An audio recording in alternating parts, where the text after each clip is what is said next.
हाँ, इसके ऊपर बनाए हैं, ये अपने साथ लगी थोड़ी लड़क के। हाँ, माँ सासू से है इतना कुछ है ऊपर। ये देखो। सासू झगड़ा जिनमा चावा बलिया लगवा कई दाना। सासू झगड़ा जिनमा चावा बलिया लगवा कई दाना। अलगवा लगवा कई दाना, बलुआ लगवा कई दाना।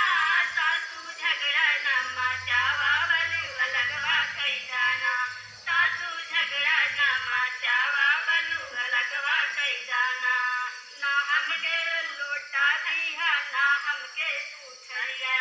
ना हमके तू लोटा दिया, ना हमके तू छड़िया। हमरे पापा के कुकरवा हमरी ओरिया कई दाना। हमरे पापा के कुकरवा हमरी ओरिया कई दाना। सासू झगड़ा जिनमा चावा बलुआ लगवा कई दाना। सासू झगड़ा नमा चावा बलुआ लगवा कई दाना। ना हमके लगवा कई दाना, बलुआ लगवा कई दाना।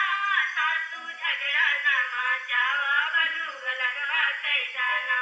सासू झगड़ा जिनमा चावा बलुआ लगवा कई दाना। ना हमके सोसा, ना हमके सोसा तकिया ना दिखलू ना। ना हमके ना हम ना ना हमके तू तो सकती हूँ, ना हमके तू सकिया। ना हमके तो सकती हूँ, ना हमके तू सकिया। हमरे पापा जी के बेड़वा हमरी ओरिया कई दाना। हमरे पापा जी के बेड़वा हमरी ओरिया कई दाना।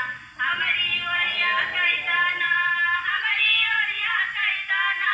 हमरे पापा जी के बेड़वा हमरी ओरिया कई दाना। सासू झगड़ा नमा चावा बलुआ लगवा कई दाना। सासू झगड़ा जिनमा चावा बलुआ लगवा कई दाना। बलुआ लगवा कई दाना, बलुआ लगवा कई दाना। सासू झगड़ा नमा चावा बलुआ लगवा कई दाना। ना हमके तू गहना दिहलू, ना हमके तू गुड़िया।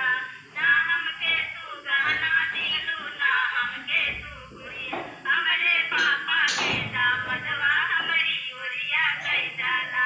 हमरे पापा के दामदवा हमरी ओरिया कई दाना। हमरी ओरिया कई दाना, हमरी ओरिया कई दाना। हमरे पापा के दामदवा हमरी ओरिया कई दाना। सासू झगड़ा नमा चावा बलुआ लगवा कई दाना। सासू झगड़ा जिनमा चावा बलुआ लगवा कई दाना। बलुआ लगवा कई दाना, बलुआ लगवा कई दाना। सासू झगड़ा नमा चावा बलुआ लगवा कई दाना। सासू झगड़ा जिनमा चावा बलुआ लगवा कई दाना। गाना देखी भी आपको कमेंट कई दिए, बताइए।